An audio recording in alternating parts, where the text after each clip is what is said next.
Yo, what's good? It's your boy Norbs, and this is a 10A podcast. I want to apologize to all the fans that have been waiting on us to come on Mondays and Wednesdays. I apologize. I have my son's graduations this week. You know, everybody's got stuff going on. Christine's got stuff going on. Jamel's got stuff going on, but it's all good. We're going to make up the show right now. We got some good topics to talk about. Is Canelo Alvarez washed up? Where is this coming from? Claressa Shields turns down an offer from MVP, the great Bob Arum. Just talking his shit. I want to address everything that's going down with my team. Tiafimo versus Boots. Is it too early? All after this.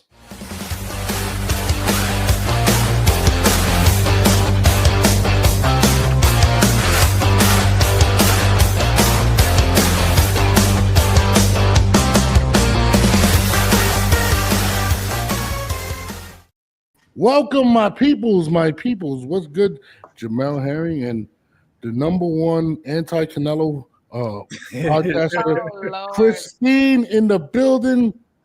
What's good? What's good, y'all? What's popping? I'm offended. The hate you have for that brilliant, no hate. Brilliant man. I picked the corner. Don't get rumors started, okay? We're gonna start the because you already know how boxing Twitter is. We don't need. We already know how that goes. Thank you. But man, I've been off for like the last few days, guys. I was telling Jamal earlier. I had my daughter's my son's graduation from kindergarten. I had my daughter's, just a bunch of stuff this week. Christine is out there being the number one trainer in the country right now. I don't know what's going on. Everybody's hitting her up. She's too busy, but it's all right. We're back. We're trying to make up some of the shows. Yeah, like I was saying, I got my son's high school graduation on Saturday, so it was like, that's so good. Congratulations. Thank you. Like I said, that's important to me because when he was born, I was in Iraq. So I really? It's my oldest son. So yeah, that's huge. I was in Iraq. So I definitely can't miss it. I won't miss it for nothing, but I definitely gotta be front and center for this one. Amen. Nah, I mean, listen, it's important, man. That's why I appreciate, all of just anybody, whether you're a boxer, whatever, as long as you're there for your kids, man. I truly, for sure, I really respect that. I think that's 100. number one, and it's a different world nowadays. But boxing was interesting. Oh, by the way, congratulations to my girl, the babyface assassin Lupita Medina for her. She just did her thing. Yes, congratulations. Did her thing. Shout out to Coach Manny and them out there in Cali. Shout out to my LA family out there. They're doing their thing. She's a problem. I'm not gonna front. She's legit like a problem. Definitely a problem. But she doesn't even look like a fighter. She's just so like little and cute, and she looks like babyface assassin. Yeah, that's good. She's unassuming, and then she kicks your ass. Yep. They said Ashley says, "Hey everyone, hey Ash, what's up? Ashley. What's up, Ashley?" That's the number one Canelo fan right there. That girl right there has been a Canelo fan. Tell him, Ashley. Hey, Ashley, hit me up after the fight. You have my praying for you. Oh my! Look at this guy. Bud's gonna stop Canelo. That's right. He stopped the arrow. Arrow was so great when I don't want to hear it. But anyways, I was watching a clip from a podcast recently, and a caller had called in and it was saying Canelo is washed and whatnot or whatever. They were talking about his age, and I was sitting there and I'm like, he's fighting in a way bigger division than he usually should be, right? He's up. I mean, he's been there for a while. He's pretty much dominated it. And they're like, yo, he's what is he? I think he's like 36 or 37 or something like that. I think he's 36. I think he's like 36. Yeah. 36, yeah. And I'm listening to this, and this is after, of course, the fight that he had recently with William Usain Bolt. What's it called for that fight? And people are going crazy. And I posed the question to Jamel. Of course, he's Team Bud Crawford, of course, guys. But what do you think about people saying that? No, it's not true. Canelo's one of the best in the world still. Many still consider him face of boxing. So just even in that stance, just even in that topic of being the face of boxing, you how can you be washed? And like my man Bud gonna stop Canelo said, we're not gonna use that as an excuse. So that's pre-excuses. You know what I mean? Like when people started putting those bugs in people's ear, you know what I'm saying? Yeah, Canelo's like 34 years old. Like, come on, like he's just been in the game so long, but he's far from washed. Just because, you know what I mean, whatever. I don't see the decline, whatever, but whatever. I mean, listen, I like Ash says some saying he's washed up because he hasn't had a stoppage since 2021. We said that. I said 4 years. 4 years. We said it before we got on. It's been 4 years. Can I say so? Let me say this. That's the new narrative right now. That's the new narrative for all the Canelo fans because they are getting nervous. They're starting to think, you know what? Can Canelo even really beat Bud? You know, first they said Bud was too small. You know, then they were like, who is Bud fought? I mean, then they saw the face-off, you know, and Bud's not as small as everybody thought. We knew he wasn't small. We knew he wasn't short. We knew he wasn't tiny. He's broad, just like Canelo. So this is going to be what people are saying now. It's the new narrative. So after Bud beats Canelo, they'll go back to, well, he has been looking washed. I even said it. Simplify. I see you. Let me add to that ridiculous, and I love Christine, but that was one of the worst takes I've ever heard ever. Never. Foremost, that is not an excuse from. If anyone has the pressure of winning this fight, it is Canelo Alvarez. Let's get that right. If Bud loses, he's supposed to lose. So let's stop because that's a narrative from the Bud fans. He's supposed to lose. But everybody got hype. Everybody got hype when Usain Bolt, William Skull, decided to fight and run from him for 12 rounds, literally running. You said everybody got hype. I'm sorry? You said everybody got hype? Oh, a lot of Bud Crawford fans, now they believe. Now, no, I wasn't there because a lot of the other side, y'all was killing Bud for his last fight, saying that he moved up, he didn't get the stoppage, yada yada yada. He was having issues. Stoppage. The dude was running from Bud, but Bud fought. My thing with the Madrigal fight was this: you had problems against Madrigal. You got hit. That was my main thing in the pocket. Well, my thing, and I think a lot of people are saying, if those same shots are landed from Canelo, he's going to sleep. That's just the fact. So you're saying that Madrimov. So pretty much. I didn't say he was a bum. That's not what I'm saying. Not a bum, but like he. No. That's not what I'm saying, guys.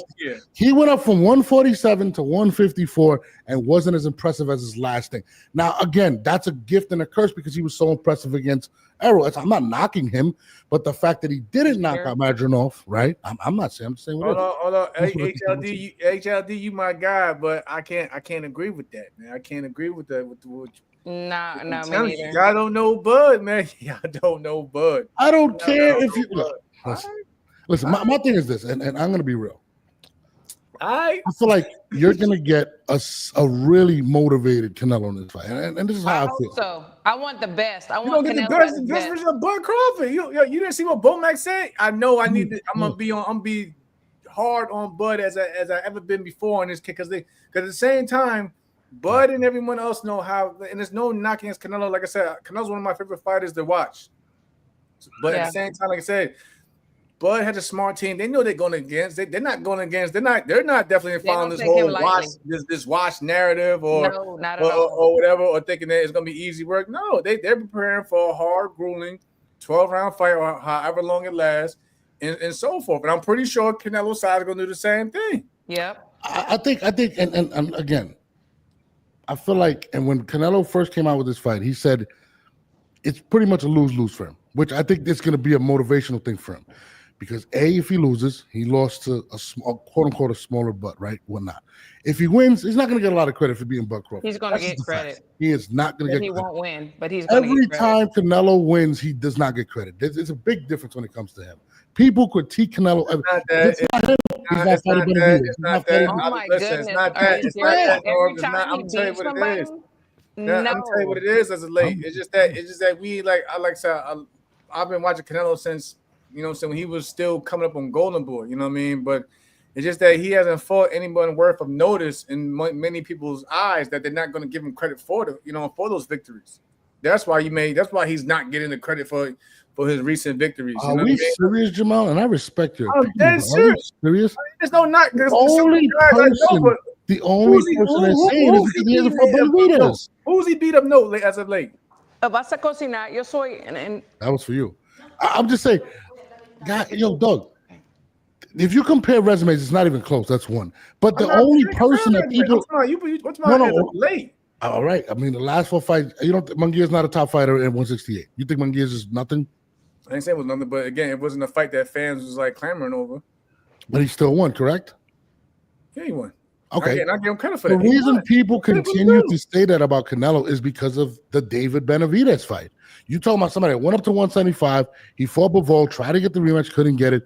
I mean, the only person we could actually say that Canelo hasn't fought has been Benavidez, which we can actually turn around and say the same thing about Bud. Why hasn't he fought Boots? But nobody's talking about that on the show. He's going to fight the man. He's going to fight the king of the face of boxing. What does Boots have? What does Boots have that Bud needs? What does he have? What is he going to gain fighting Boots? Tell me. What does Canelo gain out beating Bud? What? No.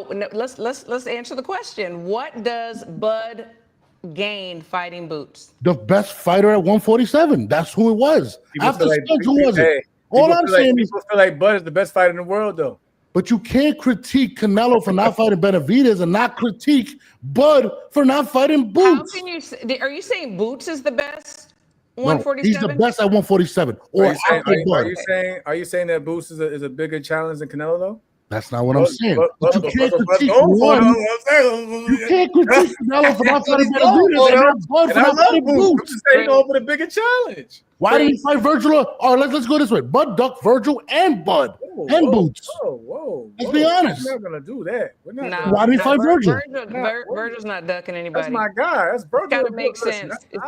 Why didn't he fight my thing is this: you can't say Canelo's ducking Benavidez and not say the same about Bud when it comes to Ortiz. I never said he was ducking. I said that you don't know what goes on in the contracts, in the negotiations.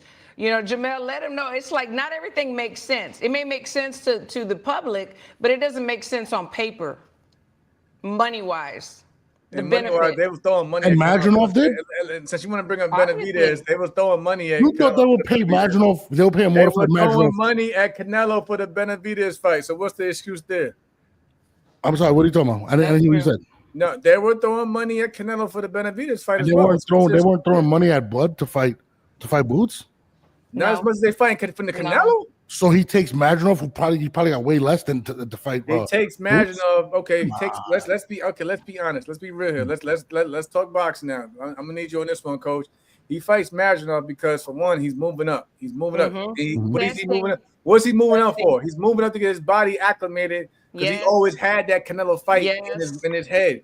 Yes. Saying that 147 wasn't his thing either. He would have to fight Boots at 147. His body wasn't. He was like, yo, I'm not. Boots said he would have fought him at 154. Exactly. Boots is not going up. Boots already said he would have fought Bud at 154. Boots ain't going up. But he said he would have fought Bud at 154. You think so? I think he would have. Nah. You can't think. You got to know. And exactly what Jamel said. He was getting his body acclimated. They knew that Canelo was the cash cow. They know it. Everybody knows it. He was preparing for it, and that's exactly why he fought him. You exactly right. Exactly. That's what they do. My point is, I'm not saying Bud is ducking either of those guys. I actually agree with you, but you can't critique one and say he's ducking Benavidez. You doing that. We wasn't even talking about Benavidez. I wasn't specifically saying you guys. Yeah. I'm not saying specifically you guys. I'm just saying you cannot do that. But anyways, in regards to being, I don't believe it. I think Canelo, this is my opinion. I think that fight versus Schofield, what's the name? You seen both Schofield. Hey, mom, in the background. That's my mother-in-law. Oh, your mother. Hey, mother-in-law. I think Canelo was really upset, and even when I seen the interview with Thank you, Robert. Thank you, Robert. No, my man Norbs he's a good guy, but he's not always the he doesn't always make the best choices. All right. I mean, listen, everybody's gonna be upset. We can be wrong. I'm wrong at times too, though. But I'm just saying that. But I'm telling you, it's like Bud is a different animal. Appreciate the donation, but I'm with you. September 14th narrative. At least Bud dared to be great. That's what they're gonna say. I'm with you. My guy HLD wrong. Look, I will say this. Shout out to I'm gonna give you a refund for that one. I'm gonna give you a refund for that. Right. I'm gonna give you back your $2. I can't believe the hate. But back to Canelo. I think Canelo's gonna be on a different level that night. I really believe he's going to stop. They both will. I think he will, but I think Bud at his best, and I think Canelo at his best. I think Canelo's just the better fighter. That's just me. That's what I believe. And I hate the narrative. There's nothing wrong with that.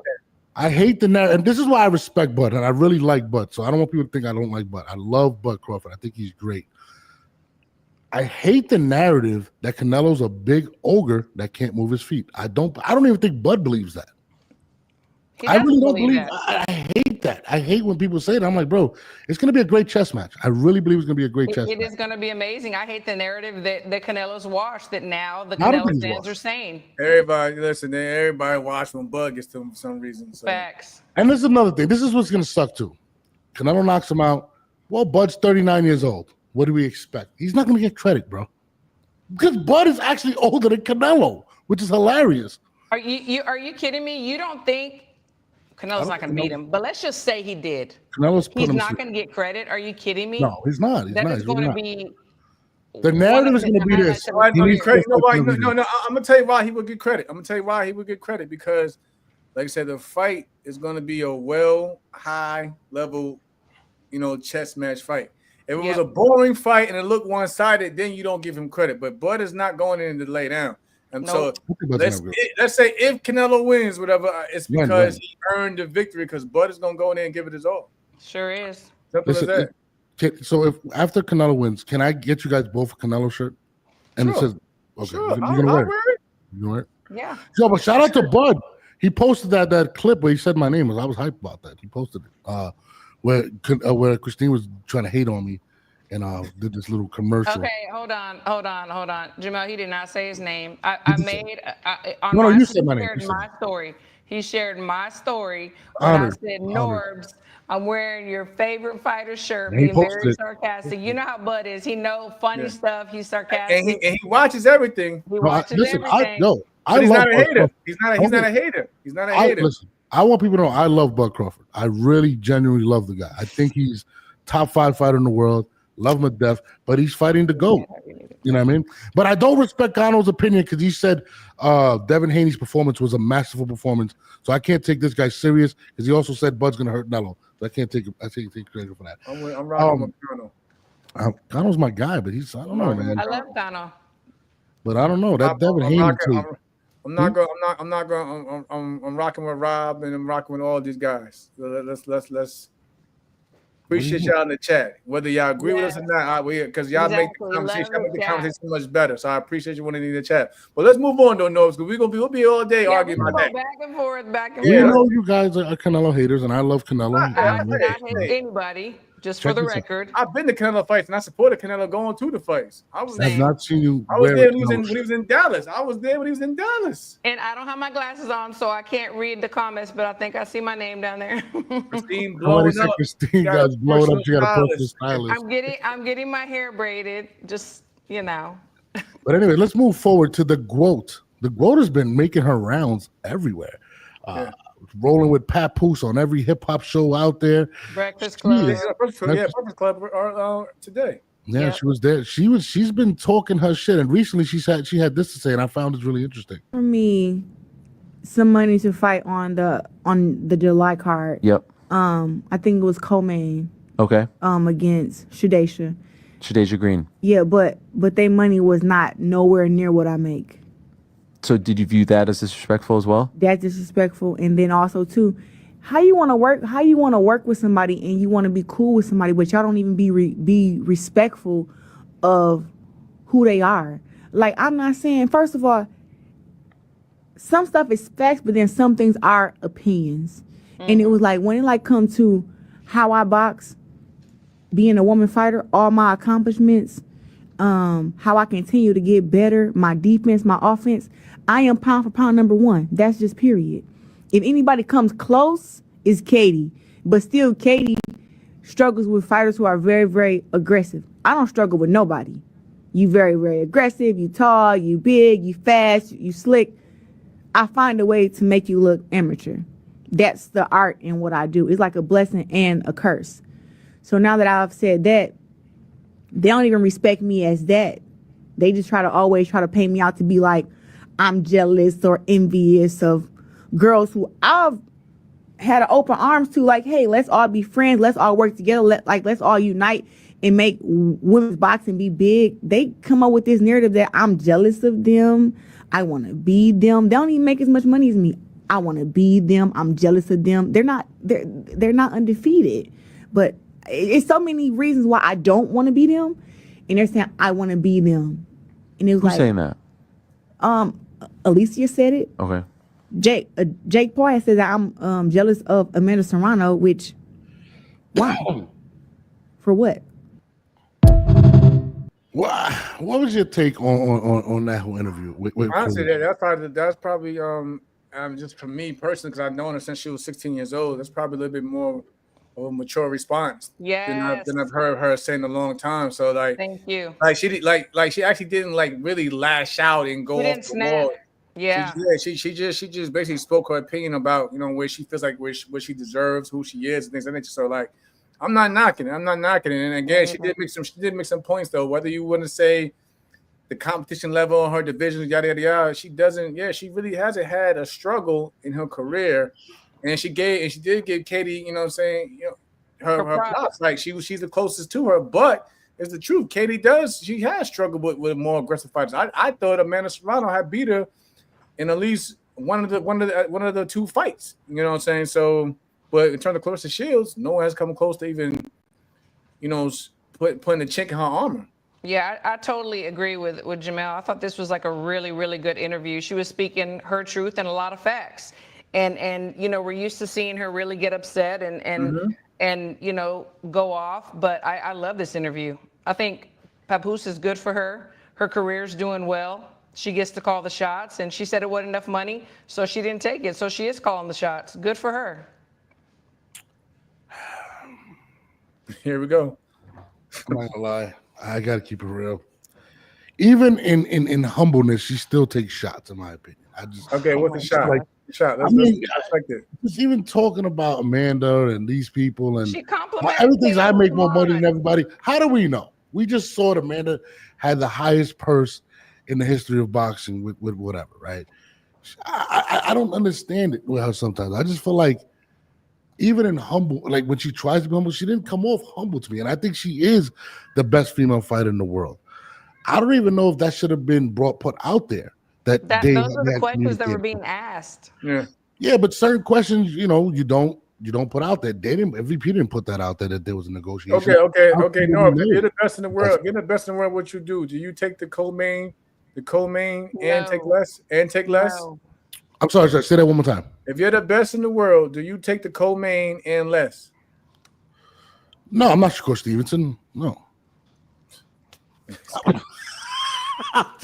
God, man. I can't miss it, Listen, I do believe she surpasses Shakur. She has 2 gold medals.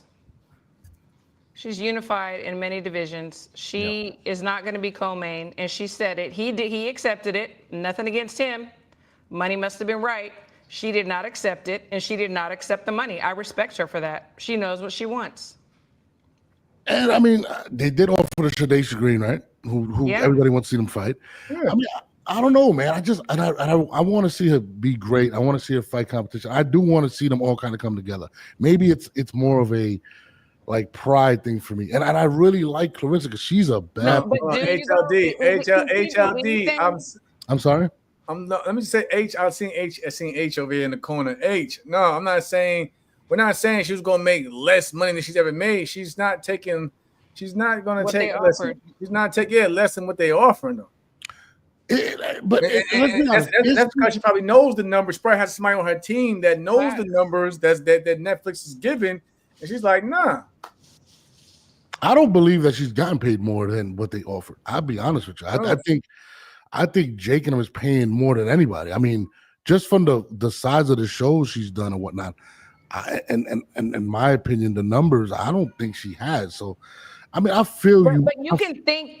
I mean, I think this, I think that. I think that's great. No. But she knows for a fact. You think she's really going to tell us you believe she is telling us more money? She's telling us that it was not enough. What fighter compared to what she makes? That's not actually. She said that she makes more. Exactly. She told you she makes more than what they offered. I don't know, man. Even if it was, I wouldn't have took a co-main event. I agree with that. I agree with you on that. But I would like to see her work with them. Why not make something happen, man? I don't know, man.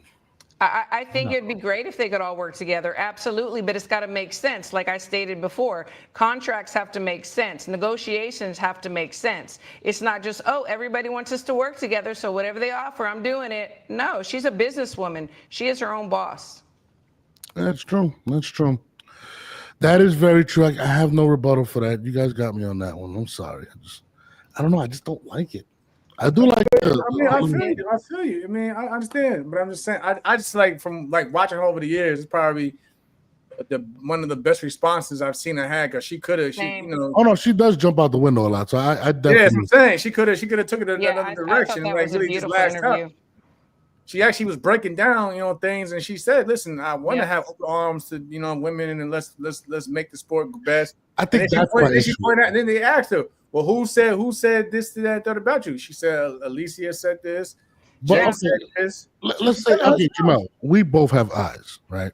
Yeah, like I said, we see worse. I think my thing is that's what I'm saying.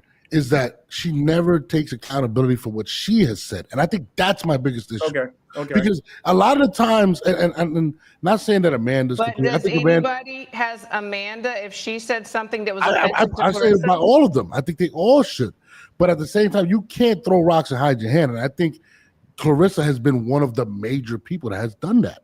I think they all have. She ain't the only one. Then she ain't the only one, bro. She ain't the only one. She's not the only one. It's like it depends on who you like. Is where you draw the line. They're all doing it. It is what it is. So if one does it, maybe you think they all should. I don't know. I mean, they're grown women. They can do what they want. It's ego. It's ego at the end of the day. It's ego. Mm-hmm. Yeah, I don't want her to beat me up at the end, man. I'm trying to go, but Christine hasn't got me a ticket yet. But yeah. I'm not gonna lie though. If I go, I will be with Rem. Okay, just letting you guys know. So Jamel, if you want to come, you got to come hang out with us over there. Jamel and I are going to stay far from you. I'm gonna be with my boy E. You understand that? You understand? I still got ties to this woman. I will have to hear that shit. I got ties too. If I show up with her, Rem's gonna kill me. You gotta do what you gotta do, but I gotta respect my decision as well. Mm-hmm. Jamel, you're my guy though. That's my little sister though. Yep. Like I love you, but I can't. I'll listen. Me and Christine will be in the neutral seats. Then that's what you want to put it there. I want to sit with you guys. What are you talking about? You come swing by. That's crazy how you just do me like that, Jamel. That's crazy. I was gonna come by with my guy E. Berlanga. That's my guy now. You know what I mean? So I was gonna come back. This is so funny. This is so funny, Jamel. So like 2 weeks ago, he was not his guy. He was dogging him. I was sticking up for him. I was like, he's gonna be a new superstar. I thought he really looked good against Canelo. He dogged him out. But then he talks to Berlanga's people. And this is a couple months ago. To talk to him, and now his tune has changed. Come on now. I just after speaking to Eric Roman Sr., he said, this is what he told me. He said Edgar fell in love with the knockout. That's what got him there. But that's not what got him into being a great fighter. And he said he's back to his old trainer, and we should expect him to box more. That's what got me there. And I like E. I want E to win. The words that his trainer said. Okay, I got you. That's what got me, all right? Christine, you have become a very big hater when it comes to me. But it's okay. But let's go to the legend. Nothing but love for you. Nothing but love for you. We are the most amazing example that you can agree to disagree and still have love. Oh my God, Bob Arum. He's like 117 and he's still talking. Check this out. Who's going to show up? The Canelo is. What Canelo is going to show up? The Canelo who's looking to cash a big check, or the Canelo that really wants to fight like a fighter? Now, the Canelo we've seen the last 2 years is not only boring, but doesn't really have an incentive to mix it up and to entertain people with a good fight. Bob, I'm not really happy with that comment, although I love you. But, that goes back to the beginning of the show. But what do you think about Bob's comments, please? Bud will be the incentive. I mean, every check that he's going to get from here on out is plus 80 million. So, I mean, he got 80. Was it for Skull? He's getting 150 for Bud. I mean, he's making, I think, close to $500 million with this contract with Turkey Al-Sheikh. So, I mean, I don't know. I mean, do you agree with him? I mean, like my man Bud gonna stop Canelo just said. He just said, like, Stop I love Bob. Bob has done great for my career, but Bob has a tendency of, he does change his wording at times. Mm-hmm. But he made a point that we spoke about it in the beginning of the show. Like, I'm not saying that Canelo is a bum, and I'm not saying that he's boring, but just that like sometimes like Canelo doesn't have the motivation as he once had when he say like fighting like a Golovkin. You know, Yeah. are we gonna get that Canelo, or are we gonna get the Canelo just gonna go in there, do what he gotta do, carry a fighter, you know, like as we've seen him done in the past, and collect a paycheck? No, I don't think he's gonna carry Bud. Bud's not a real Mexican, even though he wears that shirt. I think he's gonna go in there and he's gonna go crazy. I think I mean, at the end of the day, his output is not gonna be when he was 24. He doesn't fight like that anymore. He's more calculated. He he saves his punches. I don't think he's gonna go out there and throw 60 punches in the round. That's not gonna happen. But I mean, I like Bob, but I mean, Bob's he's a little. Opinion. Listen, it's his opinion. Yeah. That's all to it. I did find this interesting, and I don't want to jump, but we had already spoken about this situation. We don't want to stay on it too long. But Dana White and Turki Al-Sheikh, are they beefing? This Canelo versus Crawford fight was originally supposed to be promoted by Dana White. It comes out that now he's moving it. I forgot the individuals that are doing it, and they're saying that there is something. Yeah, whatever. They're saying that he got rid of the situation, or I don't know if it's a situation, but him and Dana White are beefing. What have you guys been hearing about? They didn't say they were beefing. Are they beefing, or is this they a did rumor? Not say they were beefing. There's rumors. I'm just asking, what have you guys heard? Because I've heard, because I think what the UFC's putting on the show that same weekend, though, and they didn't want to have it on the same the date. You can't promote or box in one, you know what I'm saying, then your company in the same. So I mean, I heard it was, with the boxing. That's I heard it was, you know, saying conflict of interest pretty much. Yes. Well, I would say that would be interest. I would believe that, but this is my thing with it. Originally, from the rumors I was hearing, that they were going to intertwine some of that stuff. Hold on. No, I'm sorry. No, I see. When I see comments, I got to answer them real quick. True. Was it Boxing Pro Jamel? Do you think Canelo's? No, I'm not saying he's going to carry Bud. Just that I'm talking about like just the incentive that Bob was saying. Is he going to go in there and be the guy that's just trying to carry a fighter? No.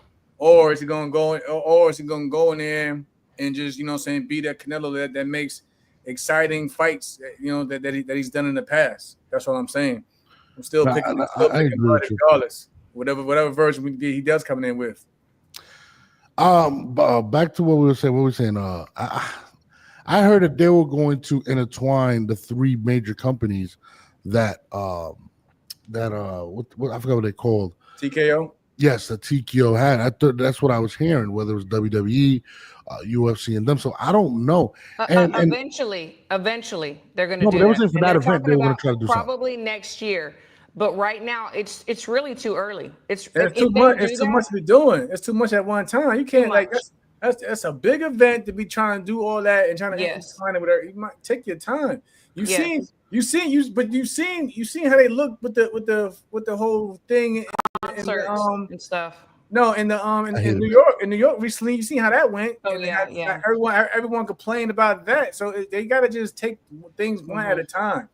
Absolutely. I just feel like if there wasn't no type of beef or anything, I feel like that there would have been some type of statement made or something. Why do they have to give us a statement? Turki Al-Sheikh has already proven time and time again he answers to nobody. He doesn't know anyone an explanation. I mean, when you partner with somebody, you do. Your favorite boxer leave his belts off the stage. He does not answer to anyone. That's completely different, though, Christine. That has something to do with distinction and body. You know, Dana White doesn't hold his tongue, so I'm pretty sure there's something there. That's a good point. I don't know, man. I just don't. I haven't ever seen Dana hold back his tongue for nobody. No but to lose out on the opportunity of arguably the biggest fight that can happen within the next, I don't know what fight can be bigger than that in the next few years. I just find it odd to not make some type of statement when everything was saying that's going to be the fight. Dana's fight first promotional event. Why wouldn't you make it clear as to they're going to still continue to work? And I don't think Turkey still got obligations to his own company. Right. Yeah. So what is the outcome? Because they said, because I thought it was going to be Allegiant Stadium, right? September 12th. That's like, come on, North. Let's say this, North. Would you pass up on your child's graduation the same day as the big fight? It's completely different. I'm just saying, that's how Dana White looks at his UFC. That's his baby. Yeah. Yeah, but put that first. There is nothing that the UFC is going to put together.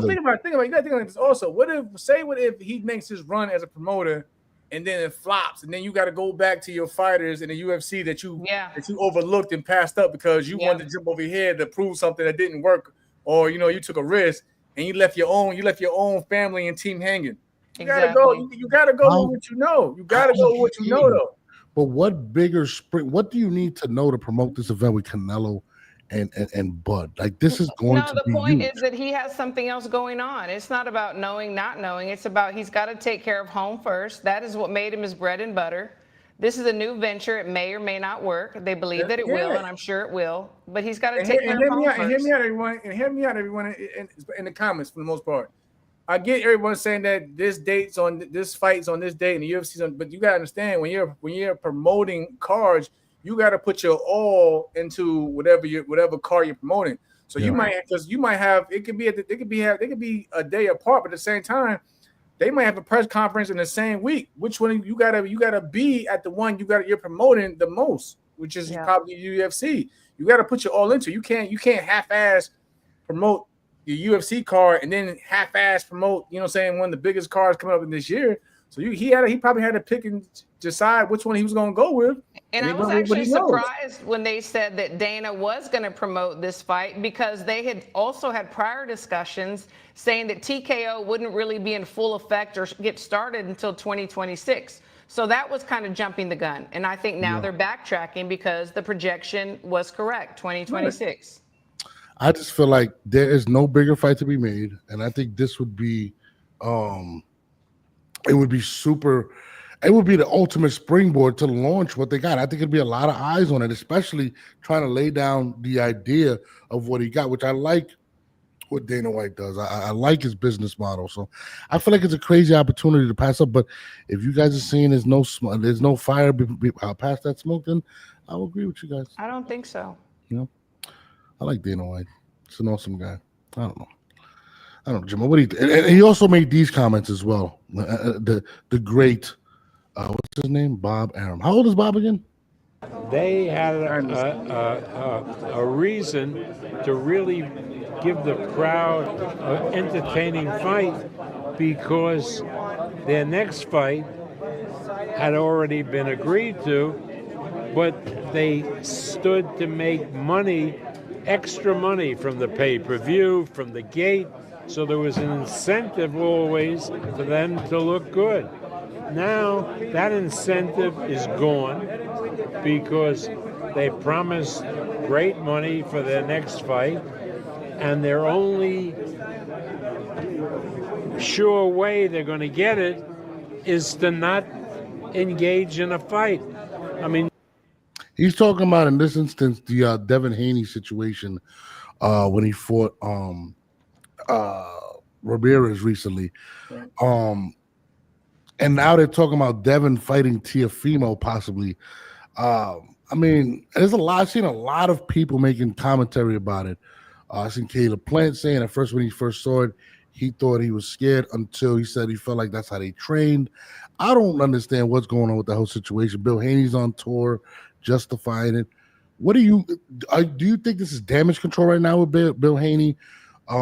Because people are critiquing it. Did they lose the bag versus Ryan Garcia? Of course, you got to look at it whether it's positive, negative. It's damage control. You're trying to control the narrative. You're trying to control the narrative moving forward. So definitely, it's some sort of control period. You know what I mean? Because obviously, Bill I like Bill. But you see that Bill sees every tweet, every comment, and what does he do? He replies. So you can say it's damage control, and then trying to change the narrative. Like I said, I seen the clip. Robert Garcia was upset with Bill because he was saying about the whole Jose being in the ambulance, and it was like, listen, that was proper protocol that night. It wasn't that he was hurt; it's just that they didn't have a medical room, a medical room for fighters to get seen after the fight. And for those who's watching, yes, at every fight, we have to go see the doctor, whether we're injured or not, regardless. And that was just a protocol where the ambulance was there, where they had to go sit in the ambulance to go see the doctor, whatever. But again, Bill is definitely trying to, change the narrative and how you may say whatever.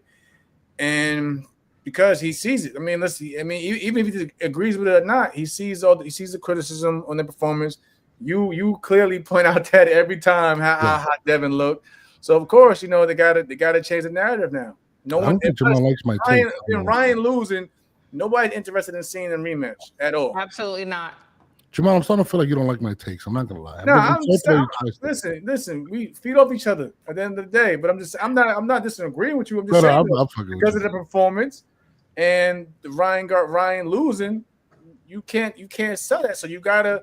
You think he's protecting the bag up now? Yeah, Christine, you think he's protecting the bag? What do you think about it? Is it hurting or what do you think? Yeah, I mean, just like even like you said, Caleb Plant was saying, well, that's probably how they trained for it, or whatever. I mean, I guess for people that aren't really familiar with with how he fights, maybe they believe that. I thought he was scared shitless. Yeah, and he gave us a terrible performance. And so yeah, they have to protect the bag per se, but Tio and Haney, I mean, would Haney even see? My thing is this: I don't mind seeing a Tio and Haney, but I just think we probably need to see another Haney fight.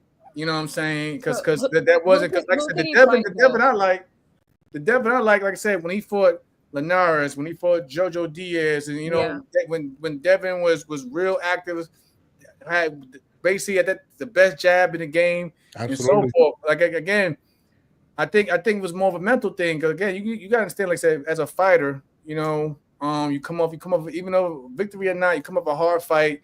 You were rattled, you put down a bit. So of course you probably go into the next fight a little bit hesitant at times until you get your rhythm back.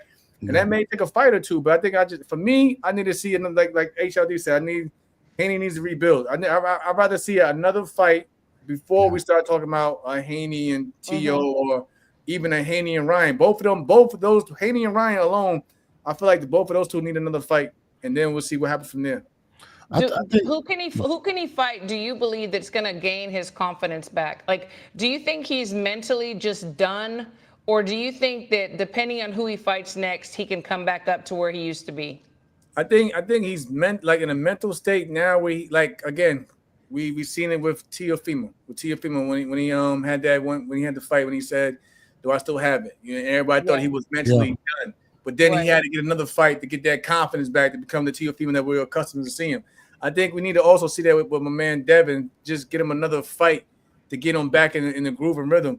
But at the same time, let's be real. He like some fighters, you can't put him in another hard fight. You got to give him a fight that's going to really get their confidence back up there. Who would that be? Who would I don't know who it would be. Honestly, it has to be somebody like at least worth with a name of some sort, not a tomato can. But again, you can't throw him in the fire right now. You got to get that confidence back up. Didn't they just try that with Ramirez? Right? They just tried that with him, and I feel like Bill's facing a lot of pressure from Turkey Al-Asik. Right? Turkey's investing a lot of money. Yeah, that's the gift and the curse of it too. I see with Turkey. Hey, if I'm paying all this money, this is who you're gonna be. This is who you're fighting, and it could very well be Tio next. Yeah, this is who you're fighting, and I see that. I mean, you seen Bob was upset with when Jared took his first loss. Yeah, Turkey was like, "Listen, I'm gonna give you. I'm gonna give you this money, but this is who you're fighting. We're not doing the whole taking a soft side. So maybe Devin may need to just take a step back, whatever, and just take another tune-up fight here and go from there." I feel like sometimes when it comes to Bill Haney, and I love Bill Haney, I'm a huge Bill Haney fan. Like, I think he's great for the sport. But sometimes I feel like he comes off like he's selling lemons and is a bad car dealer, right? Right. I feel like people and what he's saying is adding so much more pressure to Devin. For sure. And, adding Shane Mosley, like when you listen to what Shane Mosley was saying, he was like, "Oh, that's not what I told him to do." Right. It's just a lot of confusion. And I'm saying you're bringing all these random people here, but I haven't seen you actually check on where this guy is mentally. What are you doing there? And as long as they waited to get his next fight, I thought was a red flag for me. Then what he did that night was a huge red flag for me. But to not actually take accountability and say, "Hey, listen, we got to figure this out," I think Devin could really get hurt in there because I don't think he's willing to get hit at this point. His dad is doing what he's supposed to be doing, and that's protecting his son. I mean, that's what they do, right? I think he goes overboard, and like you said, I think sometimes, I mean, he's going to get his son hurt. Like he talks more than his son does. Yeah. The thing I didn't like about like Shane Mosley is like, okay, look, you ride with your guy regardless. You know what? You just say, you know what we tried or what we practiced, whatever, it just didn't work out. But that's not what I taught him, Right. and this and that, like all that negativity. You don't do that. Who is going to want you to help them again? Because in case of a loss, you're just going to bail, and talk your shit to make yourself look good. Can I answer? I seen a question from Rob though just a minute ago too. He asked, can a fighter with 16-ounce gloves hit harder than somebody with 10-ounce gloves? And I got a good story for that. Sure. But, this is back in, I think, like 2011, 2010. I never forget this day. I had sparred both Errol and Regis Prograis. We was getting ready for the Nationals. We was getting. And I was a 141 pounder. Remember, Christine, you know the weight class. These guys were 152 at the time. So, again, I sparred both Regis and Errol in the same day. Regis hits like a Mack truck. Yes, Regis with 16-ounce glove. Yes, he hits. Errol in that sparring session. Errol can hit. Don't get me wrong. Errol can hit also. Errol just more. He's more active. He does a lot of punches. Yep. If you watch Errol's fights in the amateurs, he breaks you down to the body and before he finishes you whatever up top. But like to answer that question, no, I've been in there with guys that hit hard with 16-ounce gloves. And then when I've been in a regular fight with me, my weight class, 8-ounce gloves.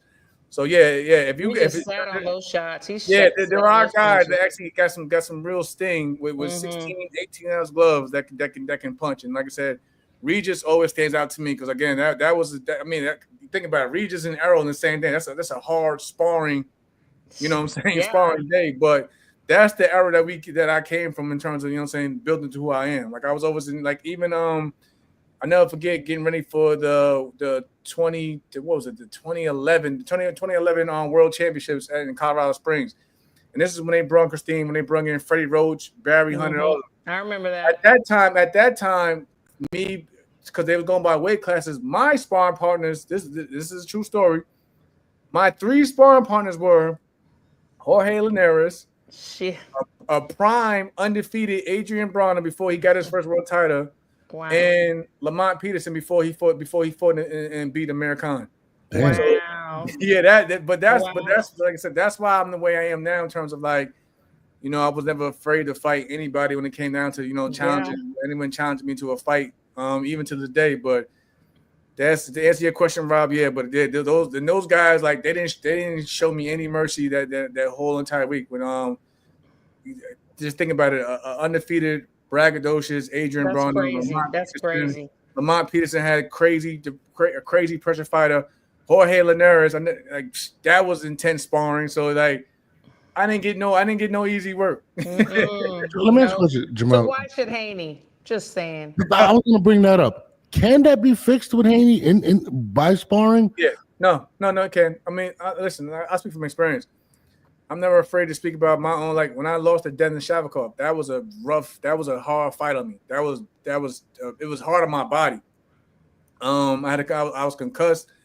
I had a scar right there. I had a hole, from uppercut. I had a hole through my lip, and I was just battered. But it took me a while. I had to get back in there, shake off, get my confidence back, shake off the cobwebs, and then we just went from there. So yeah, I mean it's possible, but you got to have, like Christine said weeks ago, has anyone checked with him mentally? Is he, a sports psychologist or whatever?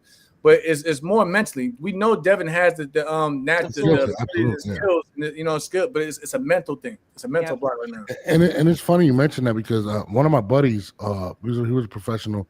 He ended up sparring Maidana. He didn't know who the hell Maidana was. Damn, he didn't know. Yeah, no, he didn't know at the time. Just like nobody really knew Maidana like that. That's dangerous. And you don't know that they have some real skill. Yeah, he told me, he was like, "Yo, he was in Puerto Rico. They bring this guy in." And he said Maidana cracked him. And he said that Maidana was the hardest hitting guy ever. He said he couldn't believe it. That he just dropped. And it was crazy. So, I mean, do you ever run into that too when you don't know? Like, 'cause I thought that's why with Adrian Brown. No, that's happened with me. Listen, at that time, I was so caught up with other things. Like I watched, of course, I always grew up watching the sport, but at the time, Linares was still that guy. He was in the lower weight classes at the time I was watching. I never forget Freddie. This is when he was with Freddie Roach. Freddie was training him. The first day, I had got the best of him. Then the second time around, he put me on. He put me on my ass. Who? Straight up, Jorge Linares. Damn. With a shot I didn't see. I didn't see the right hand. Boom. Flash knockdown. I was like, what the hell? Like, because at first day I'm thinking like, oh, I got whatever. I'm thinking it's just sparring, but that's when I had to learn real quick. Like some of these guys, they take these things, this shit personal. So like, okay, now I'm familiar. With what I'm dealing with. But since then, me and Jorge Linares, we've been like real good friends ever since. But yeah, like sometimes you get in there with guys that you don't know, you think nothing of them. Because like I said, he was a smaller frame. I was at 141 pounds. This guy at the time, I think Linares was like featherweight still. Yeah. But that's when I learned the difference between pros and amateurs, where they may fight at a weight class like that, but they probably walk around the same as you're walking around as an amateur fighter as well. Yep. So I got a question for you. So you've been through it all, boxing and all that. We asked about the mental aspect of Devin. This is a question for both of you. You're a trainer. Right. How would you get Devin back to being the guy that's behind his jab, controlling the fight, and being the Devin that we all love? What would you do differently? Find him a good matchmaker and get him in front of a guy that has a decent name, decent resume, but styles make fights, and then you put him in there with a guy that makes his style look good. That's what a great matchmaker does. That's why you got the Brad Jacobs and the Bruces of the world at top rank right now. They put guys in there with they might get a little push in the test, but at the same time, that the opponent's style makes the A-side fighter style come out and look a lot better. If you get in there with guys that struggle with sluggers, they're gonna look like crap. You got to get guys in there that complement the other fighter's style. That's why matchmakers are important in boxing. Yeah, and I agree with Jamel but that would be the third thing that I did. The first thing that I did, being a coach, would be getting some help, first of all, mentally. Second of all, I would remind him who the fuck he is, okay? And then I would get him in a fight with a good matchmaker that's going to get him somebody that's going to get, put him back to where he needs to be. Because if you don't do the other first, I believe that you can just lose to somebody that you're not supposed to lose to, and that's even worse. Yeah, that's where, yeah. Now, can I say this? Well, Rob, again, you come in with the stuff today, Rob. I'm pretty sure Christine might know this. I don't think, Norv, you don't know this. I beat Lester Martinez to go to the Olympics. Yeah. That's why Bomac always calls me and was like, hey, man, you fought Lester in the amateurs, right? I said, yeah. I fought him in Brazil. That was a hard fight. Yeah, he just had a growth spurt. And so, like, yeah. But no, Lester Martinez is actually he's good work. Like he's a big kid now. Me and Lester, we fought. You guys probably gonna check on BoxRec. They probably get the scores up on the amateur side on the BoxRec. But yeah, I'm familiar with Lester. Me and Lester fought. I think I had to beat him just to get my spot for the Olympic team. So that was a hard fight. I got a question, and it's off of what you said about how important matchmakers are, right?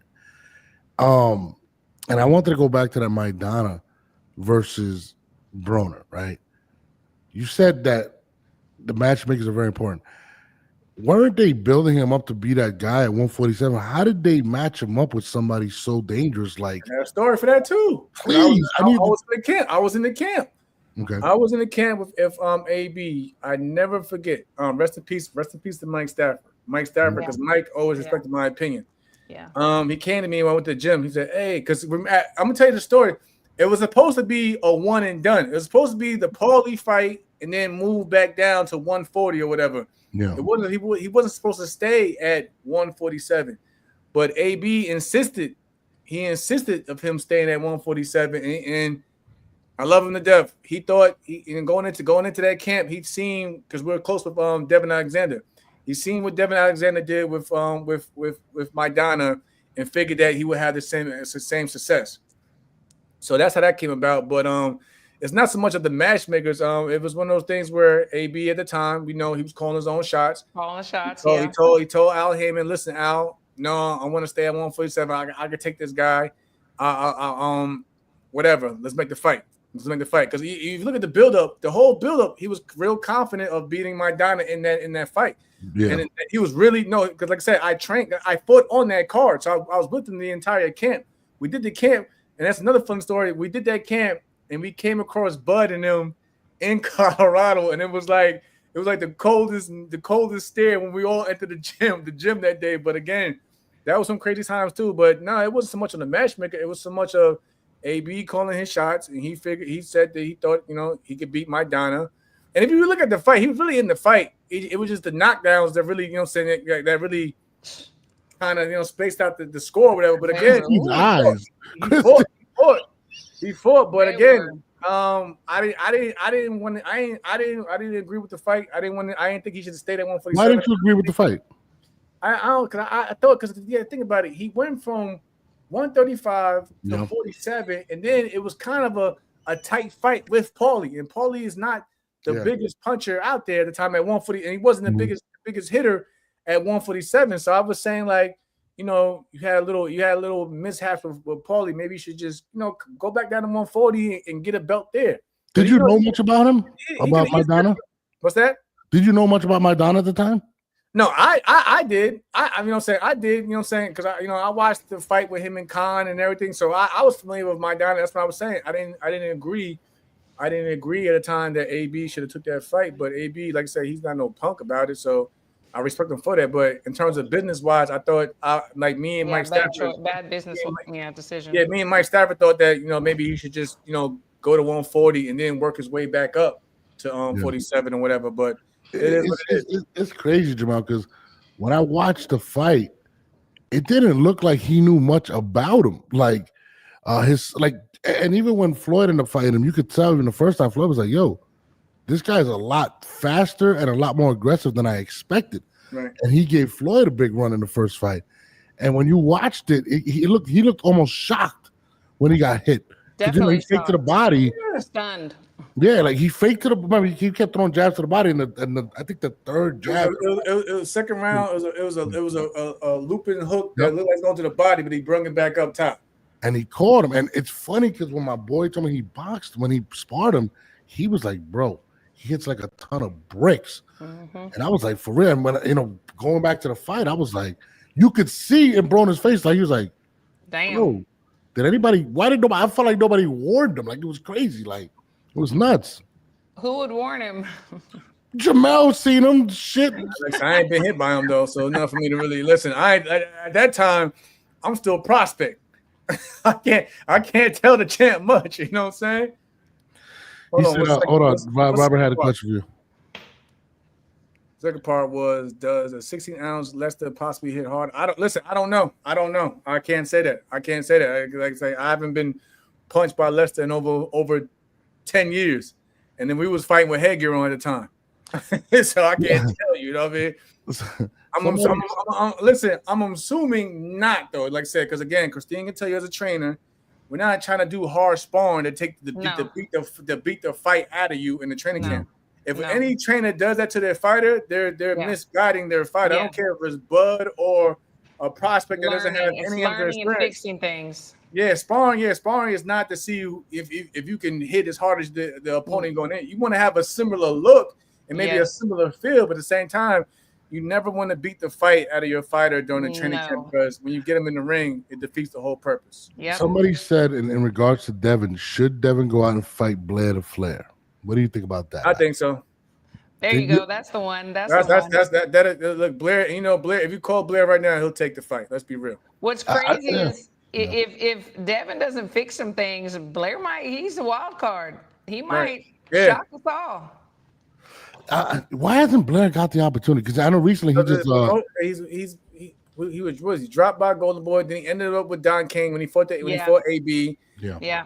Let's be real. Respect the Don King. Yeah, respect the Don King, but Don King isn't Don King not even in the early 2000s. Don King. We're not even gonna say 90s or 80s. Yeah. It's not the same Don King promotions from the early 2000s. So they shot it with a Nokia phone, dude. Like I couldn't believe what I was watching when I seen that fight. HLD, chill, HLD. I don't know about. I don't know about the Rolly, because Rolly right now he's hot. No, not Rolly. He's hot right now. I'm saying he's hot. I'm not doubting my man, but I'm saying tomorrow you want to get him in there to still shake up the cobwebs, whatever, get the rust off, and go. Not Rolly. Rolly is that's a serious wild card because Rolly Serious. he's an awkward style, and he got power in both hands. Yeah, stay away from him. You think Rolly's a better fighter than Blair? Yeah. I think he's a bigger challenge. I think he's more of a threat. Yep, me too. I think he's definitely more of a threat. He may not be the most technical, but I think he's still, at the end of the day, he got 2 fists. He got 2 gloves on as well, and boom. You see what happened to Ryan.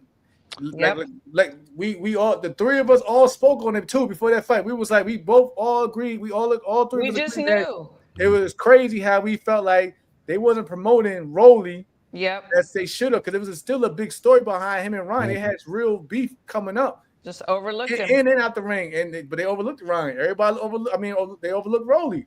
And you see how that went down. I got another one. Hold on. And we keep talking about Devin, right? But Ryan, he didn't look good in that fight. What do we do to fix Ryan? That's nothing. Also, everybody. So it seems like today's world, Devin is so much the easy target that it's always easier to attack him. But you say anything about Ryan, it's he gets a pass. I like Ryan. Don't get me wrong, but I'm just going by from like most of the general public. I think they always give Ryan a pass. I really think it's because of Bill. I really do, because Bill lives on Twitter and he beefs with whoever says one thing, and I really think that that's what it is. I think that if Ryan's dad was on there as well, that it would be the same thing. I really do. But the rumor that I've heard for many, many years, and Jamel, you tell me if you've heard this too in the gyms, is that Ryan is very untrainable. He does what he wants to do when he wants to do it. He doesn't change anything. I heard it happened with the Canelo camp. I heard it. And then he went in there kind of like throwing jabs at Eddie Reynoso and them, saying that, Eddie doesn't really, he's not the trainer in there. He doesn't give me, I think it's one of the things. Ryan thought he was going to go up in there flexing. You got to remember at the time too, you had Canelo, Oscar Valdez, but like Christine, you see this all the time. You got certain fighters that they can't train with other A-level fighters. They have to have all the attention. Because I've been in that situation. That's why I went to the B&B camp, because even with a Bud Crawford, I still got the same attention as him and Steven and everyone else. But some fighters, they don't like that. That's true. That's very true. I think another point though to make is Ryan fought how he usually fights. Like it wasn't necessarily like Devin was on a whole. I didn't even know who that was in the ring. He didn't look anything like it. Like we all seen him have trouble. He just got caught. He got hurt. Yeah, he looked the same. Yeah, he looked exactly the same, and I think that's another reason. To be honest with you, I never looked at Ryan. This is my breakdown of Ryan. I think Ryan has an elite left hook, but his other skills aren't elite. I mean, literally, I think he's an average fighter with a big profile, with a nasty left hook. Mm-hmm. I mean, he's never been a champion, right? Never been a champion. The biggest victory he's had has been against Devin Haney, which he relied on that one shot. And when has he ever looked super dominant? I think Devin has looked super dominant at times. And that's why I think people reacted to it as well like that, because he didn't look nothing like the fighter before that fight. Ryan hasn't looked amazing since the amateurs. I'm sorry? She said he looked amazing since the amateurs. Honestly, in my opinion, I'm going to what you just said, North, I think that Devin, they even fought Lomachenko, looked a lot better than what we've seen against Jose Ramirez. That's what I mean. So I can see what you mean. People expect more out of Devin at times, but it is what it is. That's what I'm saying. But I think he just need to get his confidence back a little bit. You know what I'm saying? Another touch in the ring or whatever before we start making the big fights like the Teofimo. Because again, you don't want to make this is the thing with boxing also in terms of the promotion side. You don't want to make a big fight like that, and then it comes a dud. You know what I mean? And then you get the same criticisms that we got from the New York City card. You know what I mean? But let me ask y'all this, and this is nothing against Haney and the way I feel about him. You know, I think he's hella skilled. But are people just really salivating to see him back in the ring? Are they just like, man, I want to see Haney back in the ring, man. He's so amazing. He had a bad performance, but he's so amazing. Like, I just can't wait to see him back in. Like, are there people really clamoring for him to get back in the ring right away? I think it's 50-50 because if you look on boxing Twitter, you still got the hardcore Haney fans, which I respect, but you still got the guys that celebrating the situation from the Ryan fight. and don't really care to see him at all. So I think it's 50-50. But boxing, I would say this with boxing fans. If you go in there and put on a great performance, you may, even the ones that don't really like you, they tend to still give you your credit. For sure. Right. Because we've seen it. For instance, we've seen it with Bud and Errol. It was split. Christine, we've seen it all every day for the whole bill. We've seen it. But even you had guys that still was, saying that, okay, Bud only won because of this, but they still appreciated Bud, his skill set, what he did in that ring that night, even if they didn't agree how Errol may have looked or whatever, such and so forth, but they still gave Bud his credit for how he looked in that fight. Absolutely. Let's go on one more question and then we get out of here. But I want to talk about this matchup that popped up that I thought was really interesting. And it was an interview with Shakur Stevenson where he came out and said he'd go up to 147 to fight my guy, Conor Benn, which I love the fight. That's my guy right there. Right. I love Conor Benn. What do you think about that? Because I love the fight, to be honest with you. I think it's because I know people are going to say, well, why are we? Because let's say this first. Boxing is business, all right? Boxing is business. Yep. So I know people are going to be like, well, if he can go to 47 to fight Conor, why can't he go to 140 to fight this?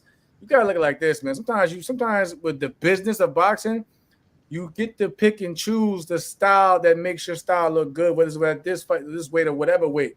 I don't think it's a situation where he goes to 147, he fights Conor, and he stays at 147. I think it's just that it's just a good fight for his style that he's choosing, and he's going with that. That's what it's. So before everyone says, well, if he can fight at 147, he need to fight this guy at 140, and this guy. No, I think it's one of those things where he just feels like no matter the weight, that style just complements his style, and that's just what it is. Because even with Bud, even with Bud. They were like, well, Bud, if you can go to fight Canelo at 168, it's like, no, I'm not doing it. I'm going to go a step further too. And we got to remember this. Conor Benn is royalty in the UK. So anywhere or anyone that Conor Benn is going to fight, they are going to sell out arenas, and the promoters are going to make hellacious money. So it's about the business too and the style. So if the business makes sense, I have to agree with Christine as much as I hate her today because she's a Canelo hater. I think she makes a good point. I believe that Shakur is starting to look outside of and starting to get away from that Gervonta fight that's never going to happen, and looking at the possible bigger fights. And we just saw Conor Benn. There was a 70,000 seat arena. They sold a lot of pay-per-views. I think he's like, wait a minute, if that can happen, I'd go to the UK. And I'll be honest with you, I think he easily beats Conor Benn at 140. Well, like me and Christine said, it's a business fight. Doesn't mean that he's saying that I'm a full-fledged welterweight. Just like, no, I can take this guy. Not only I can beat him, but I can beat him wherever at and still make a ton of money, and then come back down to wherever weight class that fits comfortably for me. Exactly. Conor says, say that louder. Boxing is a business. Yes, it's the entertainment business. I need to put that in front. And then the thing is he's going to make this money, so that's his ceiling. So now anything that comes after that, they better match or do better. Yeah. I mean, I'd like to see Shakur fight him. I think at 147 he'd beat him. I think he'd beat. I'd like to see him against Brian Norman Jr. I'm not gonna lie. I'm one of those guys. I want to see him fight these guys. I think Shakur is that gifted, and I feel like there's a lot of bags out there that he got caught up chasing Gervonta. That's never gonna happen. They need to go out and beat Rolly. Go out and beat Ryan. Why not? Go get those bags. At the end of the day, like Shakur, my guy. Shout out to Shakur or whatever. It's not like what you just pointed out there. There's not really too many options, even though there's options. But like in terms of who he is and who he rolls with, there's not many options at 135 that's left after the Cepeda. He's not going to fight Keyshawn. We know that already. You just pointed out he's probably never going to get the Tank fight, and we don't we can't really say what's in the limo with the IBF because Lomachenko, whatever. He's gone. He's retired. It's just not gonna be at the Cepeda. What can he really do? And even with Lomachenko, dream matches like Christine just pointed out and make a ton of money. Yeah, and even with the Lomachenko thing, I think he's done. I don't think Lomachenko wants to come back. I think people are looking at that as you beat up a washed-up fighter. Go out there and go beat Ryan. I mean, I believe these are victories that he's gonna win flawlessly. I mean, whether it's Ryan, whether it's Rolly, I'd be looking at Rolly if I was him right now, to be honest with you. As hot as Rolly is, go get Rolly's belt. You know what I mean? When has Rolly been as hot as he is right now? No, you're right. You're right. I'm not. Yeah, I mean, you're not wrong. You're not wrong. I think that I would wait, and do the Conor Ben and then go after the Rolly or something like that. I wouldn't do Rolly right now. Well, no, absolutely. But listen, this is why if I was his manager, these are the 3 fights that I would go after: Conor Ben, Rolly Romero, and Ryan Garcia. I would go after all those 3. Get that money fights. Get those money fights. Period. High profile money fights, and I think, and even with the Zepeda fight, I think he's going to win. I think he's going to get a stoppage in the Zepeda fight. I believe he's going to get that. I mean, I agree. I like the Ryan Garcia. Whether we like him or not, or we're fans or not, there's no denying that he's still a moneymaker, and that fight would also sell some dollars. No, absolutely. I definitely think it would. But who am I? I want Shishikowe. Your opinion matters, Norv. Your opinion matters. Your opinion matters. Just like everybody in the comments, y'all opinion matters. Right. That's why I answer y'all questions, because y'all opinion matters to me. Just like Norv, your opinion matters to me too. So I can't answer them.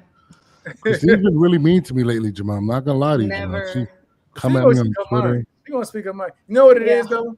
You know what it is though? Christine gonna laugh at this.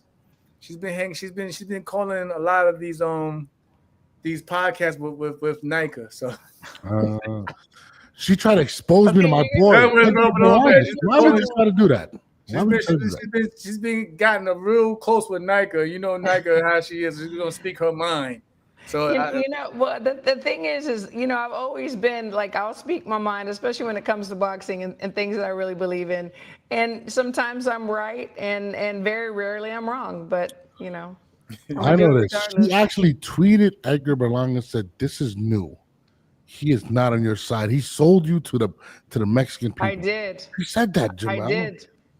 That's kind of foul. Yep, he needed to know. Hey, I ain't gonna lie. Everybody come from a man Edgar. I mean, I seen Raging Bit. I'm like, I don't know what Edgar been on a whole different. I stay out of it. I love the new Edgar. He's hilarious. I wished him happy birthday the other day, and I just stayed out of it that day. He hit me up. He saluted me. You know what I mean? I appreciate it. Because he hadn't seen your comments or the show. Oh no, they have seen the comments. Trust me, they have seen them, and they were very upset at me. But I want better for my guy. I want him to win. Shout out to my guy Najee. He just hit me up as well. Shout out to Najee. Definitely got to get him on the show. He's doing his thing. I mean, we gotta get some guys on here. I want to put the pressure on them. You know what I mean? I want them to talk shit. We need to sell some boxing matchups. Who do you guys want to get on? Doesn't matter. I talk to anybody. Yeah, regardless. I speak with anybody. Like I said, I speak. Listen, I can have a whole show with everybody in the comment section for all I care. Same, you know what same. Shout out to HLG and everybody out there. Bug don't stop. Canelo, all y'all love D-Ray. D-Ray, all y'all love all y'all. Kano, you too. Yeah. He said, look, Kano said he wants on, but when Jamal, I don't know what his personal beef is with you, Jamal. I don't know what did you do to him. I want to get Bud on. Me and Bud are gonna go back and forth. We're gonna go back and forth. No, Kano, invite Kano on so we can chat it up on here. Yeah, no, I'm with it. I'm with it. You know, I'm with it. You know what I mean? We can make it happen. Kano, just hit me up. We'll set it up. You know what I mean? Yeah. Keyshawn, we gotta get Keyshawn on. But Keyshawn won't come on. No, why? What'd you do to him? No, not me. He won't come on. I know. Yeah. I know him. I need to get my big bro in here. Who? Red Spikes. Yes. Who's Red Spikes? What the hell's that? Yes. See you slipping. That's Team Crawford right there. What? That's why I need to get him on now. Oh my gosh. Wait, hold on. I mean, educate me. Who the hell is that? Coach Red Spikes. Red Spikes. Bud that's has my three man. coaches. Help me get my world champion. What the fuck? Hold on. And they have so many champs. What? All right, I didn't know. Bo Mac, Coach Red, Saul. Those 3 guys. We got to get my guy Reynoso on, Canelo.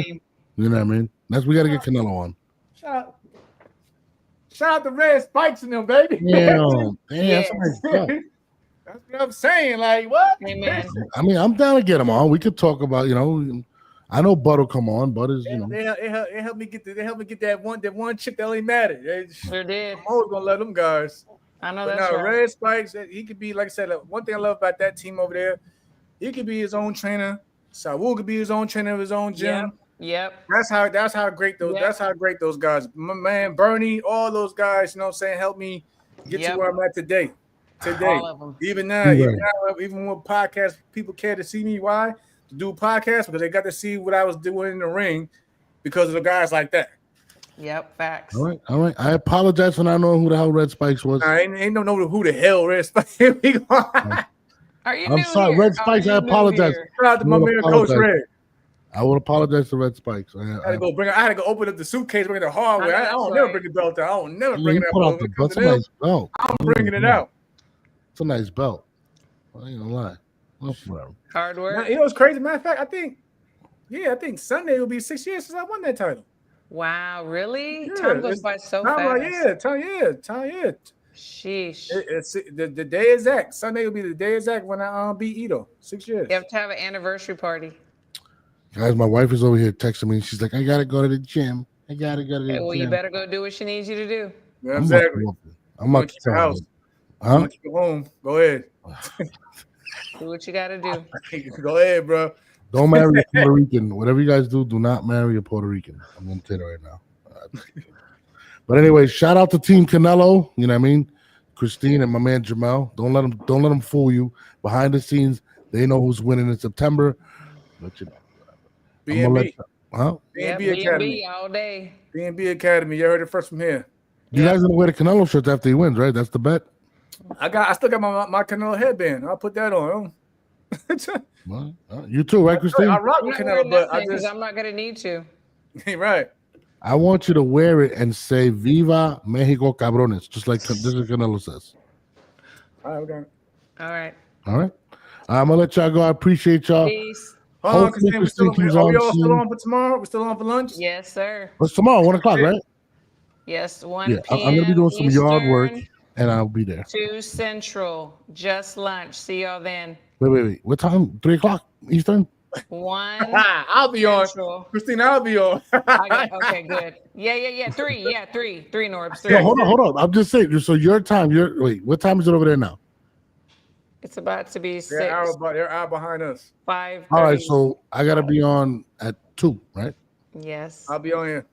2 p.m. Eastern. All right. Just text me. Just make sure because I'm gonna be doing yard work and stuff. I got you. Team Canelo over and out. Ready? Over and out. 1, 2, 3. B&B. Peace. Wow. I love you guys, man. You guys are the best. Love you too, bro. Love you both. All right, bro.